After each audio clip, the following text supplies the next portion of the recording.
Ethers के एक दो छोटी छोटी चीज एक्स्ट्रा बता रही हूँ जो एनसीईआरटी में इंक्लूडेड नहीं है, लेकिन एक लेयर के बाद ही आपको ये यूज हो पाती है। तो let's see what we have to do here, something extra जो कंपटीशन नीट और मेंस दोनों के लिए बहुत इंपॉर्टेंट है। ईथर्स की एक खास बात और है जो हमने बेसिक लेक्चर में डिस्कस नहीं की। Ether is a good base. Why it's a good base? इसके पास दो दो लोन पेयर हैं, यानी जब जब आप इसको कोई एसिड जैसे कि HCl देते हो, कोई भी एसिड जैसे कि HCl, तो क्या होगा? फिर तो सॉल्ट बनता है। लेकिन let me tell you first step. पहली चीज तो ये ईथर है। ईथर ये रहा, और इसके दो में से एक लोन पेयर यहाँ से आने वाले प्रोटॉन को अपनी तरफ अट्रैक्ट कर लेगा और जोड़ लेगा, जिसकी वजह से इसके ऊपर आ गया पॉजिटिव चार्ज। ऑफ कोर्स ये कैटायन स्टेबल होगा नहीं। इस कैटायन को स्टेबल करने के लिए सॉल्यूशन में Cl नेगेटिव ऑलरेडी मौजूद है, तो इस तरह से सॉल्ट बन गया। ये बेस था। अगर आप देखो तो इसमें इसने क्या काम किया? इसमें इसने बेस का काम किया, इसमें इसने एसिड का काम किया। बेस और एसिड ने मिलके यहाँ पर एक सॉल्ट बनाया। अब इस सॉल्ट को मुझे नाम देना है। ऑक्सीजन पर पॉजिटिव चार्ज यानी ऑक्सो, और उसके बाद सफिक्स लग जाएगा EM, oxonium. Oxonium salts, in ether से बनने वाले सॉल्ट्स को हम कॉमनली कहते हैं। And it is not that कि ये सिर्फ और सिर्फ HCl एसिड के साथ ये शो कर रहा है। No, it is doing this. Have a look. ये किसी और एसिड के साथ, I am not taking direct proton वाला acid, now I am taking an electron deficient thing, therefore I am now writing here Lewis acid। यानी ऊपर वाला तो आरिनियस एसिड भी था, अगर आप कोई लुइस एसिड भी लेते हैं जिसके पास इलेक्ट्रॉन डेफिशिएंसी है, वहां पर भी ये ऑक्सीजन अपने आप को बेस की तरह सर्व करता है, अपना एक लोन पेयर शेयर करने को देता है, और उसका रिजल्ट क्या होगा? जैसे एक्सपेक्टेड है बिल्कुल वैसे ही, R R O, और एक लोन पेयर ने कोऑर्डिनेट बॉन्ड बना लिया BF3 के साथ। अभी इसका एक लोन पेयर इसके पास मौजूद है। तो इसको अब मैं सॉल्ट नहीं कह रही क्योंकि इसमें मेरे को कैटायन एनायन नहीं मिल रहे, so I can not name it as a salt. इसको हम क्या कहेंगे? कॉम्प्लेक्सेस। जहां पर भी कोऑर्डिनेट बॉन्ड बन जाता है दो ऑलरेडी स्टेबल चीजों के बीच में, अगर कोई कोऑर्डिनेट बॉन्ड बनता है तो उसको कहा जाता है कॉम्प्लेक्स। तो ये आपके लिए कॉम्प्लेक्स बन गया। इस कॉम्प्लेक्स को इस चैप्टर में हम एक और नाम दे रहे हैं इथरेट्स। यानी जहां ईथर का लोन पेयर किसी एसिड के साथ मिलके एक कॉम्प्लेक्स बना ले तो उसको कहा जाता है इथरेट। सो ईथर का बेस बनना, तो मैंने आपको जैसे रिएक्शन दिया BF3 के साथ, इट इज फॉर्मिंग इथरेट। अब ऐसे ही मैं अगले पे आ जाती हूँ, एक और देख लेते हैं लास्ट इथरेट में, क्योंकि etherate is an interesting part for specifically JEE mains. CH3 CH2, अब मैं ईथर बदल रही हूँ, मिथाइल ईथर्स के बजाय मैं इथाइल ईथर ले रही हूँ।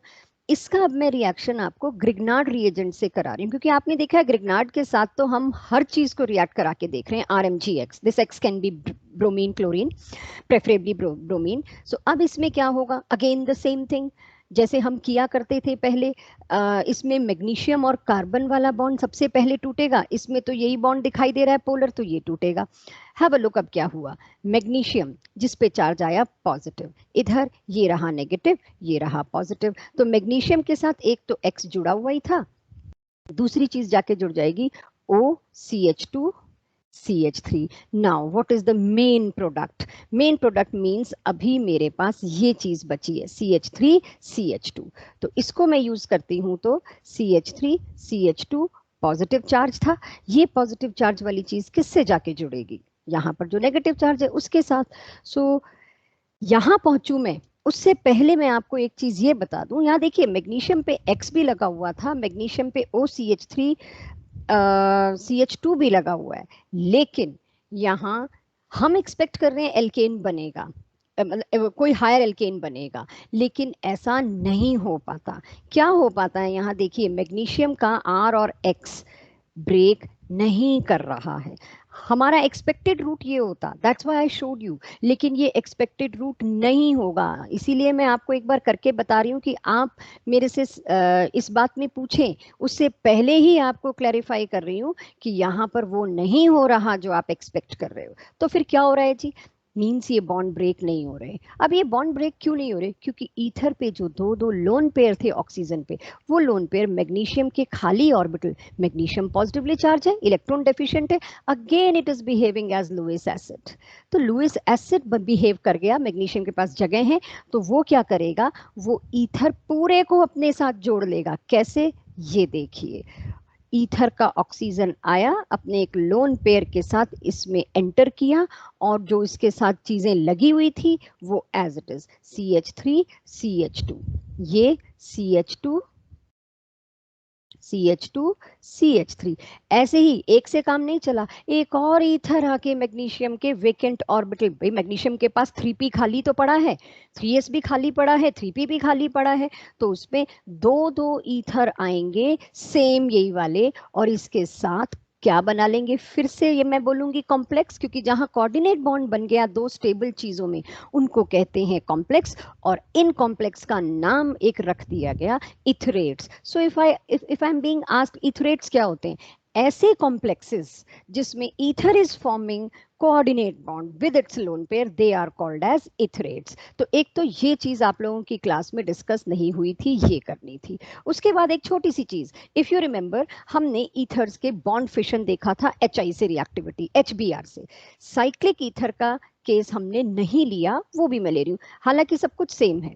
ये आपके पास जो मैंने बनाया पिछले चैप्टर में, हमने इसको एक सॉल्वेंट की तरह लिया, टेट्राहाइड्रोफ्यूरान। आज हम इसको एक ईथर की तरह ले रहे हैं। अगर इसको मैंने HBr दिया तो क्या हुआ, अगेन इसमें बॉन्ड दोनों में से कोई भी टूट सकता है, राइट? आप चाहें तो ये बॉन्ड टूटेगा, आप चाहें तो ये बॉन्ड, और हम जानते हैं जब हम एक्सेस ऑफ HBr दे रहे हैं, जैसे कि 2 HBr दे रहे हैं, तो दोनों बॉन्ड टूटेंगे, दोनों बॉन्ड टूटेंगे, तो क्या होगा, इधर एक Br, आपको पता है एक्सेस देते हैं तो वो OH भी धीरे धीरे Br से रिप्लेस हो जाता है, इधर ये Br, और बाय प्रोडक्ट के तौर पे वी नो यहाँ से O निकला और वो H2O बना गया।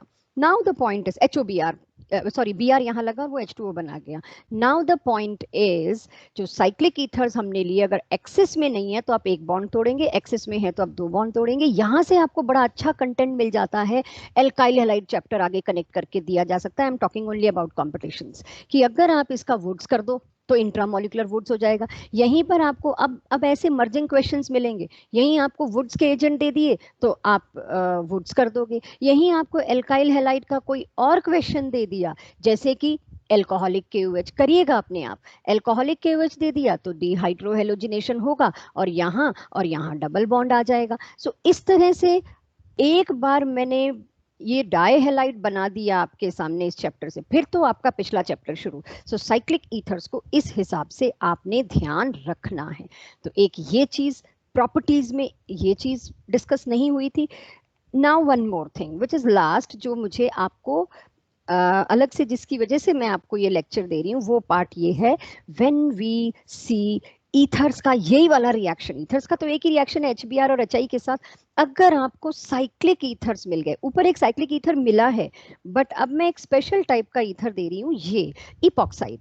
ये रिंग जिन ईथर्स में होती है ना, 2 कार्बन और 1 ऑक्सीजन की, उसको इपॉक्साइड अलग फंक्शनल ग्रुप कहते हैं। इसका मैंने प्रेपरेशन में आपको एक पार्ट करवाया भी है, बट एनीवेज ये भी तो एक ईथर है, साइक्लिक है, बट ये भी एक ईथर है। ऊपर वाला ईथर भी मैंने साइक्लिक लिया, लेकिन वो बिल्कुल सिमेट्रिकल था। यहाँ पर साइक्लिक ईथर ऐसा दे दिया है मैंने आपको, जिसमें एक कार्बन की साइट तो स्टेरिकली हिंडर्ड है, लेकिन एक कार्बन की साइट जो है, ये वाली साइट, दिस इज अनहिंडर्ड।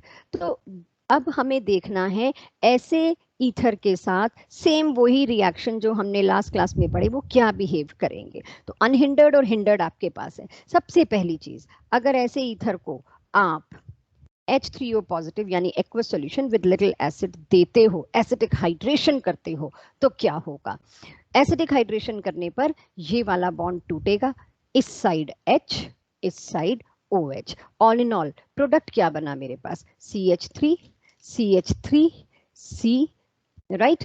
इसके साथ आ गया C, और यहाँ पर OH, और इधर CH2OH, डायओल बना। चाहे OH में इधर लगा देती, चाहे इधर लगा देती।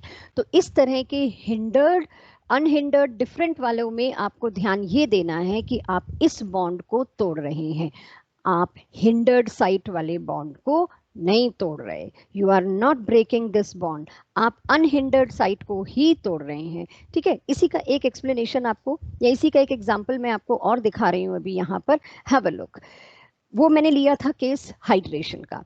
अब मैं एक और ईथर ले रही हूँ आपके सामने, एंड दिस इज CH3H। आप देखिए ये भी वही वाला है इपॉक्साइड।